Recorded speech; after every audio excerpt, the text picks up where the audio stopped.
A simple method is to start working out what is your calculating your emissions and putting in a strategy of how you are going to be reducing that over a time period. And you can decide what your time period is, because with the biggest date being 2050, which is what the government net zero is, and have those contracts which require it, compared to a competitor who might not have provided that, have done that information and done their calculations. Hello and welcome back. Today I'm with Gary Brown, and he's going to be talking about how to win more tenders while meeting scope 1, 2 and 3 emissions.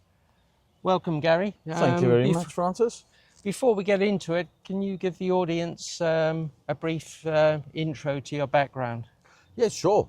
So I am a qualified accountant that I qualified a few years ago, and then spent just over 30 years in working in the large corporate companies as finance director and various financial roles, and then decided that I would like to move in towards working with looking at the environment and taking into consideration the whole principle of carbon reductions and the way we impacting the whole of the environment going forward, and reduction in carbon, how we as the human race are causing a bit of an issue. Absolutely. And that's how I got into that about 2 years ago, and gradually I'm working now with clients to help them find ways to reduce their carbon and calculate the carbon emissions that their businesses are producing.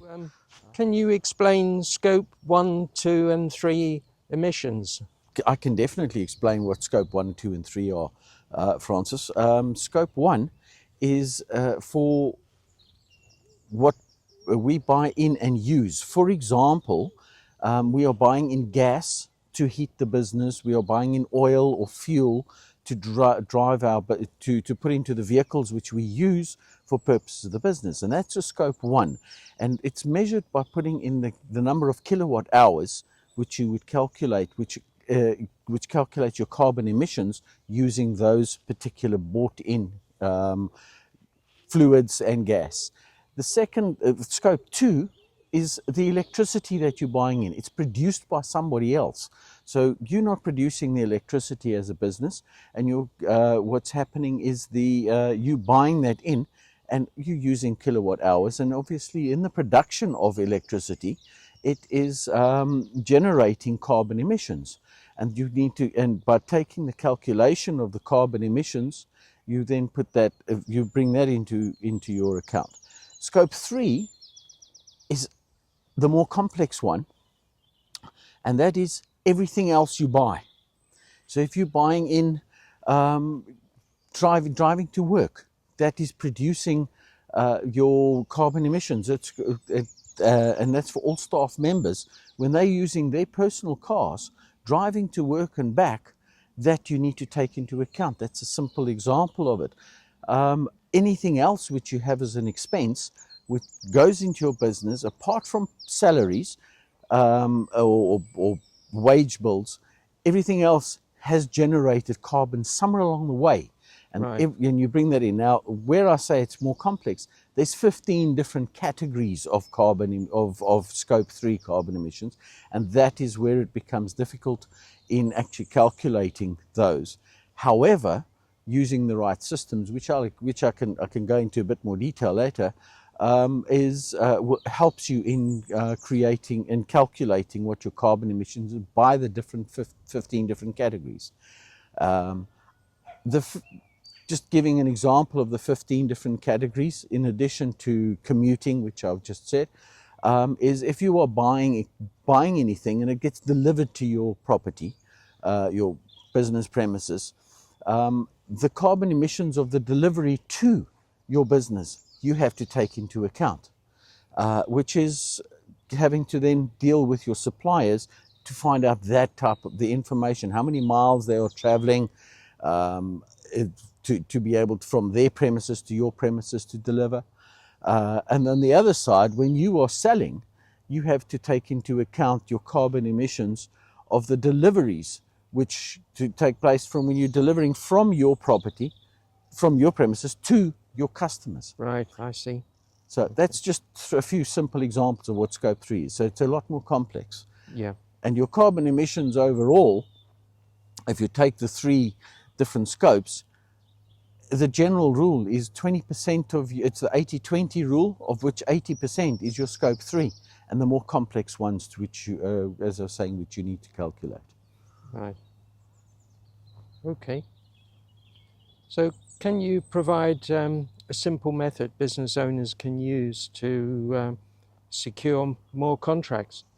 Yeah, so the big thing which, with regards to carbon emissions and simple methods like that, a large number of contracts at the moment, because of the requirements of the net zero requirements of the government, that was put into place around the world a number of years back in 2015, is the fact of to get net zero, we all have to calculate our carbon emissions.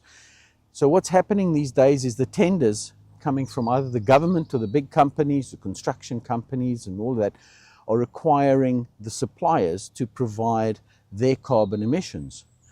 Now, what's happening is if you can't provide those carbon emissions, or what your plans are to reduce your carbon emissions over a time period, and when you would get down to net zero, it's quite likely that you are not going to be able to get a contract. So for that reason, a simple method is to start working out what is your calculating your emissions, and putting in a strategy of how you are going to be reducing that over a time period. And you can decide what your time period is, because with the biggest date being 2050, which is what the government net zero is. And by having that, it will make it much easier for you to be able to get and have those contracts which require it, compared to a competitor who might not have provided that, have done that information and done their calculations. Does it only apply to big contracts, or would it apply also to someone tendering for a £10,000 contract?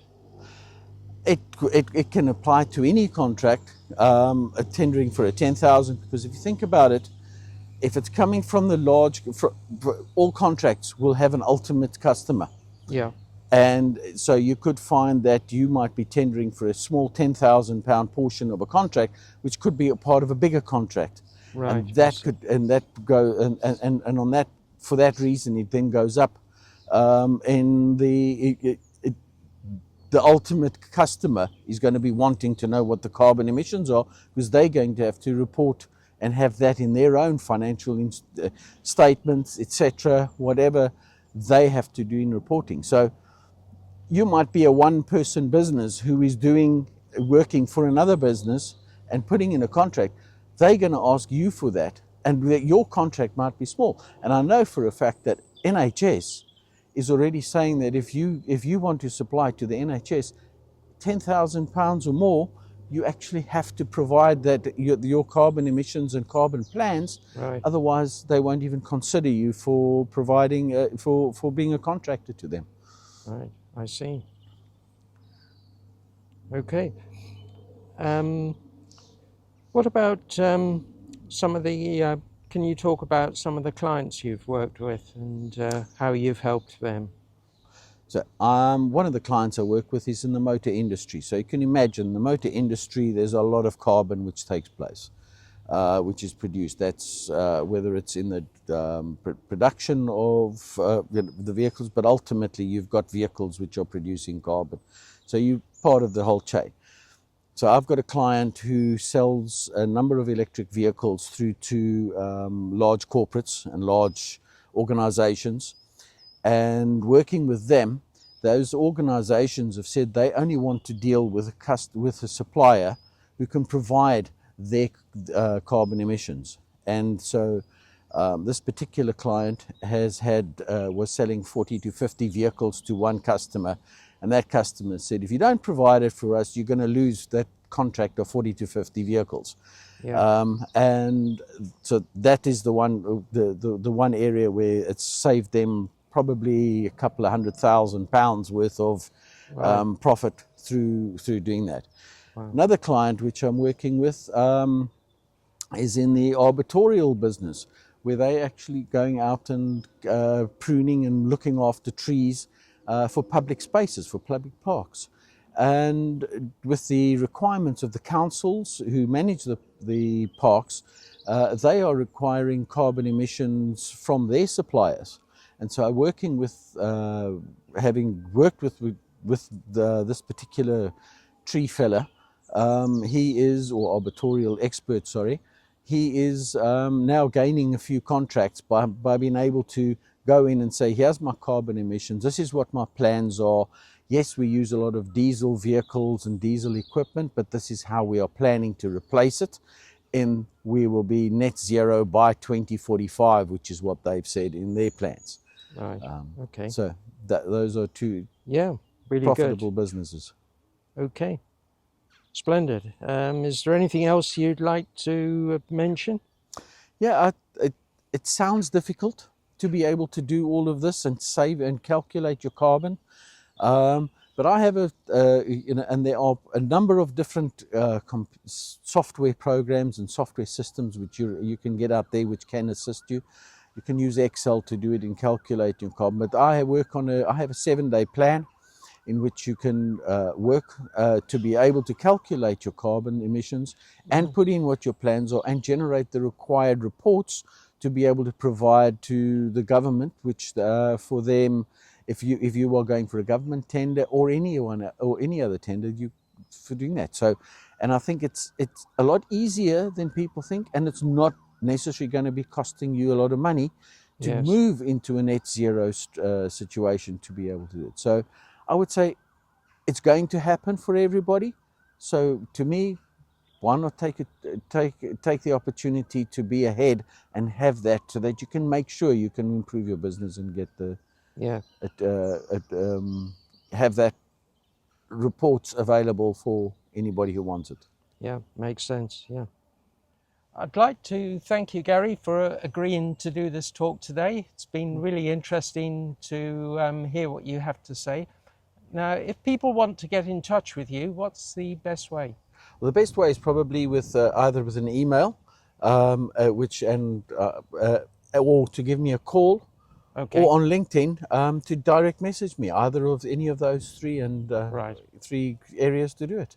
Okay, and I'll post Gary's contact details and bio below this video. And if you got some value from the video, then please like, share, and subscribe. And I look forward to seeing you next time. Okay, bye.